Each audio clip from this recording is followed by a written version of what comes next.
आता बातमी आहे महाआघाडीतल्या जागेच्या तिढ्याची। सांगली लोकसभेची जागा काँग्रेसकडेच राहावी या मागणीसाठी 21 नगरसेवकांनी आज काँग्रेस प्रदेशाध्यक्ष अशोक चव्हाण यांची भेट घेतली आहे। तर महाआघाडीमध्ये मात्र सांगलीची जागा स्वाभिमानी पक्षासाठी सोडण्याची चर्चा जोरात आहे।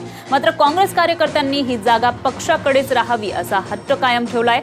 सुरुवातीपासूनच सांगलीबाबत असलेल्या वादावर लवकरात लवकर तोडगा काढावा अशी मागणी महाआघाडीमध्ये सहभागी झालेल्या स्वाभिमानीने केली आहे। त्यामुळे या नगरसेवकांच्या भेटीनंतर अशोक चव्हाण काय भूमिका घेतात आता याकडे सर्वांचं लक्ष असणार आहे। आमचे प्रमुख लोक आहेत त्यांनी सर्व त्या ठिकाणी एकत्र येऊन राजू शेट्टींची चर्चा करावी आणि समन्वयातून निर्णय काढण्यासंदर्भामध्ये मार्ग काढला पाहिजे। त्या शेवटी राजू शेट्टींच्या पक्षावर मी आघाडी केलेली आहे आणि त्यामुळे ती आघाडी अबाधित राहिली पाहिजे या दृष्टिकोनातून मार्ग कसा काढायचा या बाबतीमध्ये राजू शेट्टी चर्चा करा। सर्वांनी याच्यामध्ये काही वेगळी भूमिका न घेता या प्रमुख नेते जे निर्णय घेतील तो आपण मान्य केला पाहिजे। अर्थात तो निर्णय घेण्यासंदर्भामध्ये राजू शेट्टी आणि आमच्या लोकांची चर्चा होईल आणि त्यातून मार्ग निघावा असा माझा प्रयत्न आहे।